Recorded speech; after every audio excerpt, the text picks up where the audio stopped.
अब हम exercise number 2.8 का लास्ट क्वेश्चन सॉल्व करते हैं। 10 क्वेश्चन। इसमें क्या उन्होंने क्वेश्चन किया है, find the dimensions of a rectangle whose perimeter is 80 centimeter and its area is 375 centimeter square। तो रेक्टेंगल क्या होता है, जिसके आमने सामने के अजला बराबर होते हैं। ठीक है, ये रेक्टेंगल है। अब इसका जो हमारे पास पैरामीटर है, पैरामीटर का मतलब होता है इनका टोटल। ये हमारे पास लेंथ है और ये विड्थ है, ये लेंथ है, ये विड्थ है। ठीक है, इसके अकॉर्डिंग ना अब सॉल्यूशन में हमने क्या करना है, पहले तो हमें पता होना चाहिए कि पैरामीटर का फॉर्मूला क्या होता है। तो पैरामीटर का मतलब होता है इनका टोटल। दो लेंथ है हमारे पास, दो विड्थ हैं, तो हम इसको इस तरह लिख सकते हैं ना कि दो लेंथ है और दो विड्थ हैं हमारे पास, जो किसके बराबर होती हैं, पैरामीटर के बराबर।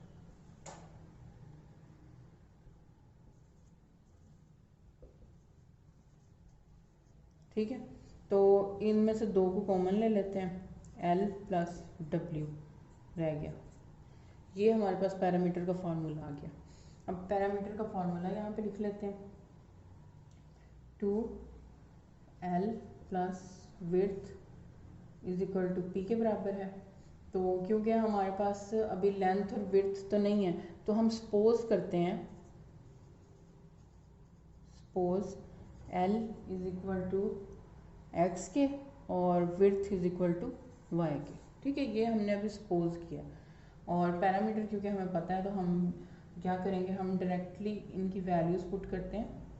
L की जगह पे हमने x लिख दिया और विड्थ की जगह पे हम y लिख देंगे, क्योंकि अभी फ़िलहाल हमें ये पता नहीं है। और पैरामीटर क्योंकि हमें दिया हुआ है वैल्यूज़ की, वो 80 है।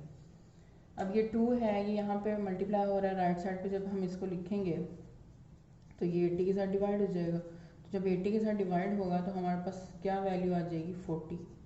तो अभी x प्लस वाई की वैल्यू हमारे पास क्या आ गई, 40। ठीक है, और इसी तरह एरिया दिया हुआ है, तो एरिया का फार्मूला क्या होता है भला, एरिया का formula, area is equal to length multiply width, ये एरिया का फार्मूला होता है। तो अब क्योंकि हमारे पास एरिया कितना है, 375, और लेंथ कितनी है, लेंथ हमारे पास x है, और विड्थ कितनी है, y। तो क्योंकि आपस में मल्टीप्लाई हो रहे हैं तो इनको एक्स वाई के तौर पे लिख लेते हैं। अब इनको थोड़ा सा तरतीब के साथ अगर हम लिखें, एक्स वाई को इधर लिख लेते हैं और 375 को हम इधर लिख लेते हैं। अब हमारे पास ये एक वैल्यू आई थी, जिसके अकॉर्डिंग अगर हम देखें कि y को यहीं रहने देते हैं और x को हम राइट साइड पे लिखेंगे तो -x हो जाएगा ये। ठीक है, अब ये हमारे पास y की वैल्यू आ गई, जिसको हम पुट कर सकते हैं ना यहाँ इस इक्वेशन के अंदर। तो हमने क्या करना है कि x एज इट इज लिख दिया, y की जगह पे हमने क्या लिखना है, 40 minus x is equal to 375। ठीक है, अब इनको मल्टीप्लाई करेंगे तो 40x, x को मल्टीप्लाई करना है इन दोनों से, तो minus x square is equal to 375।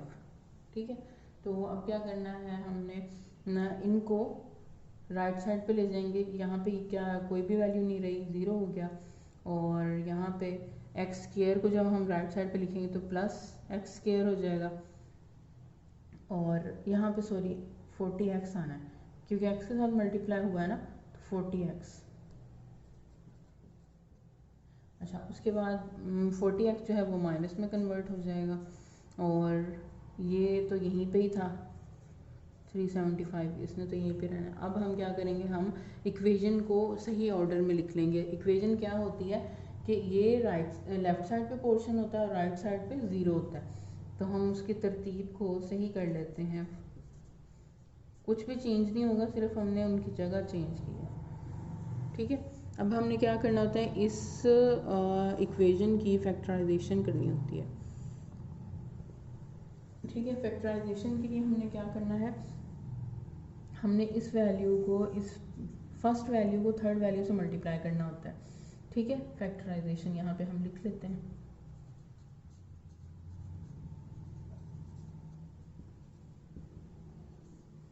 Factorisation में हमने क्या किया, 375 को मल्टीप्लाई किया एक्स स्क्वायर से, तो हमारे पास क्या आ गया 375 एक्स स्क्वायर।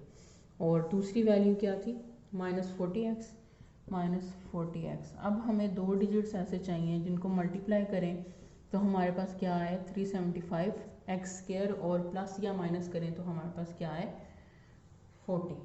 तो अगर हम किसको किससे मल्टीप्लाई करेंगे, अगर हम 25 को 15 से मल्टीप्लाई करें, 25x को 15x से मल्टीप्लाई करें तो हमारे पास क्या आ जाएगा 375। और अगर हम 25x को प्लस करें 15x के साथ तो हमारे पास 40 आ जाएगा। लेकिन अब यहाँ पे देखो साइन क्या है, इस आंसर की साइन कौन सा है, माइनस का।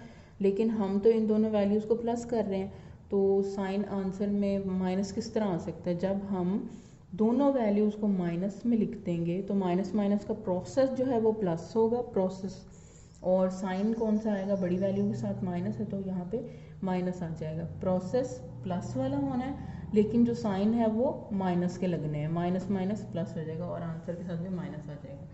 तो हमने इसके अकॉर्डिंग क्या किया, इक्वेशन लिखते हैं X square as it is और plus 375 as it is equal to as it is. उसके बाद हमने क्या किया, अब -40x को नहीं लिखा, उसकी जगह पे हमने ये दो डिजिट्स लिख दिए, -25x -15x। अब इसके साथ वेरिएबल कैसे पता चलेगा कि कौन सा वेरिएबल लिखना है, जो इसके साथ वेरिएबल होंगे ना वही हमने इन दोनों के साथ वेरिएबल लिखने हैं। मल्टीप्लिकेशन में ये स्क्वायर में कन्वर्ट हो जाएगा, x की दोनों पावर मल्टीप्लाई होने के बाद जो है वो प्लस हो जाएंगी तो एक्स स्क्वायर हो जाएगा। और यहाँ पे पावर्स प्लस माइनस में तो प्लस नहीं होती ना, पावर्स वेरिएबल सेम ही रहते हैं। अच्छा, उसके बाद यहाँ पे हमारे पास चार वैल्यूज़ आ गई जिनमें से हमने कॉमन ले लेना है। अब यहाँ पे एक्स स्क्वायर है, -25x है, तो इसमें से कॉमन क्या लेंगे हम, x को कॉमन ले लेते हैं, x यहाँ पे बाकी रह गया, ठीक है, और माइनस और 25 बाकी रह गया। और इसी तरह यहाँ पे माइनस का साइन, और इसमें से क्या कॉमन ले सकते हैं, x तो कॉमन नहीं ले सकते, 15 को कॉमन ले लेते हैं क्योंकि 15 के टेबल में 15 भी आ जाएगा और 375 भी। तो x प्लस नहीं आएगा क्योंकि यहाँ पे माइनस के साथ मल्टीप्लाई होगा, प्लस माइनस क्या हो जाएगा माइनस, और 375 को डिवाइड करेंगे 15 पे तो हमारे पास क्या आ जाएगा 25 = 0। तो इसके अकॉर्डिंग अब यहाँ पे हमने क्या करना है, x और इसको कंबाइन करके लिखना है 15 को, तो x -15 को कंबाइन लिख दिया और x -25 को हमने 1 टाइम लिखना है, ठीक है। देन उसके बाद हमने क्या करना है, अब ये दोनों जीरो के इक्विवेलेंट हैं तो इनको अलग अलग जीरो के साथ लिख देते हैं, x -15 को अलग जीरो के साथ और x -25 को अलग जीरो के साथ, ठीक है। अब इनको हमने क्या करना है, 15 को राइट साइड पे लिखेंगे तो ये प्लस में कन्वर्ट हो जाएगा, और यहाँ पे -25 को राइट साइड पे लिखेंगे तो प्लस में कन्वर्ट हो जाएगा। अब हमारे पास x की दोनों वैल्यूज़ आ गई हैं, ठीक है। इन दोनों वैल्यूज़ को जब हम इस इक्वेशन में पुट करेंगे ना, इस इक्वेशन में, तो हमारे पास y की दोनों वैल्यूज़ आ जाएंगी। तो हमने क्या करना है, अब इस इक्वेशन को हम लिखेंगे 2 दफ़ा। तो इस इक्वेशन को जब हमने यहाँ इस साइड पे कर देते हैं, y = 40 - x, 2 बार लिखना है क्योंकि हमारे पास x की 2 वैल्यूज़ है, -x, ठीक है। तो y = 40 - x की क्या वैल्यू है -15, और दूसरे x की वैल्यू क्या है 25, माइनस कर लेते हैं तो 40 में से ये 25 आ जाएगा और ये 15 आ जाएगा। तो हमारे पास ये पैरामीटर्स क्या बनेंगे, x और y के अकॉर्डिंग।